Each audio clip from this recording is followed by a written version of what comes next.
जब हिंदुस्तान में कोरोना ने कहर मचाया हुआ है और कोरोना के इस सेकेंड वेव के असर से सरकार तक भी हिल गई है, ऐसे में अमेरिकन राष्ट्रपति जो बिडेन ने पहले तो भारत को कोरोना वैक्सीन का रॉ प्रोडक्ट देने से मना कर दिया।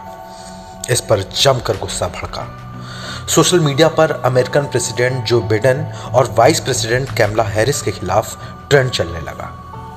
फिर अचानक एक बड़ा उलटफेर हुआ। व्हाइट हाउस ने अचानक अपना राग बदला और सामने से ऐलान किया कि अमेरिकी प्रशासन कोविड महामारी से लड़ाई में भारत को आपातकालीन सहायता मुहैया कराने के साथ ही कोविशील्ड टीके के भारतीय निर्माता को तत्काल कच्चा माल उपलब्ध कराने को लेकर दिन रात काम कर रहा है। अमेरिका पर पड़े इस दबाव के पीछे सोशल मीडिया पर एनएसए अजीत डोभाल की करामात मानी जा रही है। कहा जा रहा है कि भारत के जेम्स बॉन्ड ने एक बार फिर अपना कारनामा कर दिखाया। बालाकोट एयर स्ट्राइक हो, सर्जिकल स्ट्राइक हो या कश्मीर में कोई उठापटक, भारत के राष्ट्रीय सुरक्षा सलाहकार अजीत डोभाल का जिक्र जरूर आता है। भारत में सालों पहले सबसे कम उम्र के युवा आईपीएस ऑफिसर बने अजीत डोभाल के दिमाग का लोहा दुश्मन देश भी मानते हैं। राष्ट्रीय सुरक्षा सलाहकार अजीत डोभाल को इंडिया का जेम्स बॉन्ड भी कहा जाता है। एक ऐसा भारतीय जो खुलेआम पाकिस्तान को एक और मुंबई के बदले बलूचिस्तान छीन लेने की चेतावनी देने से गुरेज नहीं करता।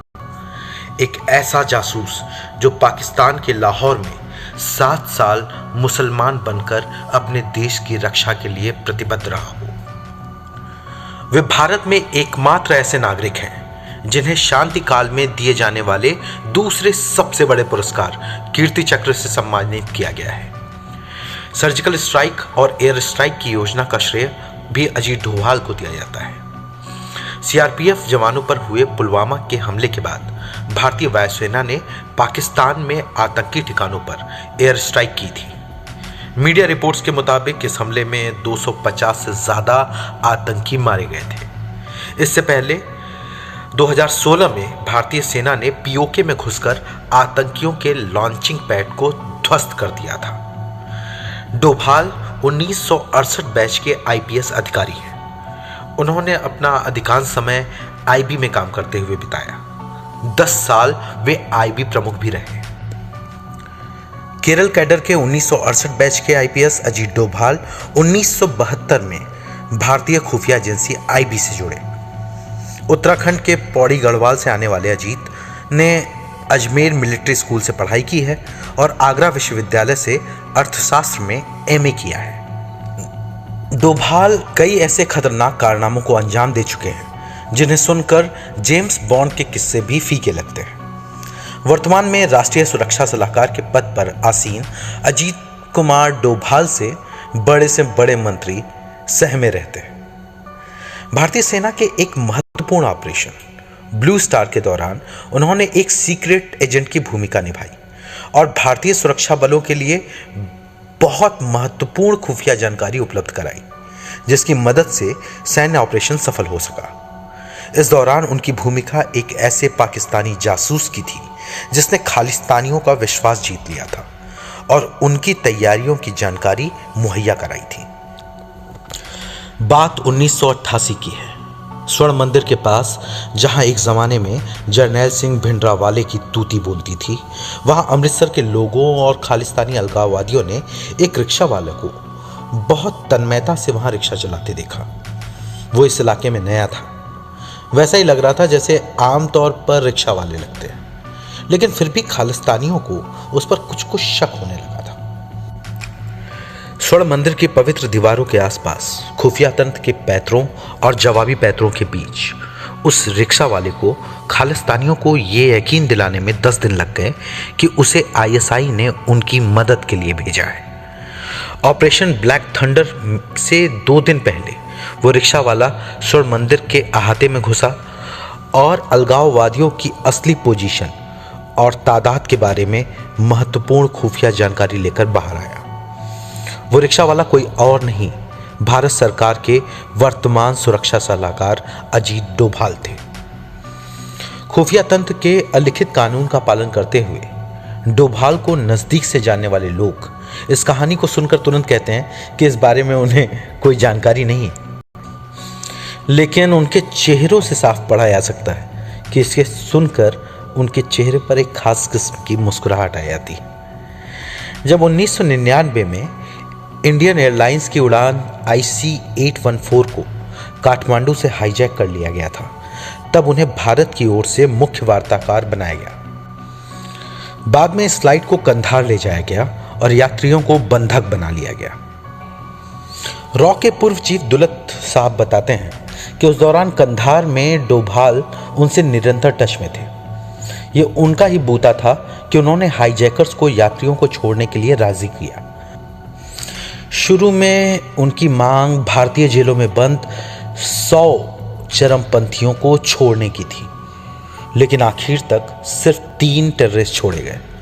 सच तो यही है कि इंटेलिजेंस ब्यूरो के ऑपरेशन के मामले में अजीत डोभाल से अच्छा कोई और ऑफिसर नहीं हुआ है। 1972 में वो IB में काम करने दिल्ली आए। 2 साल बाद ही मिजोरम चले गए, जहां वो 5 साल तक रहे, और इन 5 सालों में मिजोरम में जो भी राजनीतिक परिवर्तन हुए उसका क्रेडिट भी अजीत डोभाल को ही दिया जाता है। कश्मीर में भी आतंकवादियों के मंसूबों को नेस्तनाबूद करने वाले अजीत डोभाल ने उग्रवादी संगठनों में घुसपैठ कर ली थी। उन्होंने उग्रवादियों को ही शांति रक्षक बनाकर उग्रवाद की धारा को मोड़ दिया था। डोभाल के बारे में कहा जाता है कि 90 के दशक में उन्होंने कश्मीर के खतरनाक टेररिस्ट कूका पारे का ब्रेन वॉश कर उसे काउंटर इंसर्जेंट बनाने के लिए मनाया था। 80 के दशक में वे उत्तर पूर्व में भी सक्रिय रहे। उस दौरान ललडेंगा के नेतृत्व में मिजो नेशनल फ्रंट ने हिंसा और अशांति फैला रखी थी, लेकिन तब डोभाल ने ललडेंगा के 7 में से 6 कमांडरों का यकीन जीत लिया, और इसका नतीजा यह हुआ कि ललडेंगा को मजबूरी में भारत सरकार के साथ शांति विराम का विकल्प अपनाना पड़ा। भारतीय पुलिस में 14-15 साल की नौकरी के बाद ही पुलिस मेडल मिलता है। ये अनूठे अफसर डोभाल ही थे जिन्हें मिजोरम में 7 साल की नौकरी के बाद ही पुलिस मेडल दे दिया गया। सेना में कीर्ति चक्र बहुत बड़ा पुरस्कार माना जाता है, जो सेना के बाहर के लोगों को नहीं दिया जाता। अजीत डोभाल अकेले पुलिस अफसर हैं जिन्हें कीर्ति चक्र मिला। डोभाल के जानने वालों का मानना है कि 2005 में रिटायर हो जाने के बावजूद वो खुफिया हलकों में काफी सक्रिय रहे। अगस्त 2005 के विकीलीक्स केबल में जिक्र है कि डोभाल ने दाऊद इब्राहिम पर हमला करवाने की योजना भी बनाई थी, लेकिन मुंबई पुलिस के कुछ अधिकारियों की वजह से इसे वक्त पर अंजाम नहीं दिया जा पाया।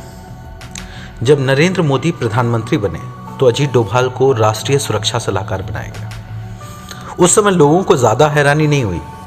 उसके बाद से मोदी सरकार में उनकी पैठ इस कदर बढ़ गई कि कहा जाने लगा कि उन्होंने गृह मंत्री राजनाथ सिंह और तब विदेश मंत्री सुषमा स्वराज के असर को भी कम कर दिया था। 2019 में NSA पद से रिटायरमेंट के बाद अजीत डोभाल को दोबारा 5 साल की नियुक्ति दे दी गई। भारतीय सुरक्षा क्षेत्र में उनके काम को देखते हुए डोभाल को कैबिनेट मंत्री का दर्जा मिला। इससे पहले उन्हें राज्य मंत्री का दर्जा मिला हुआ था।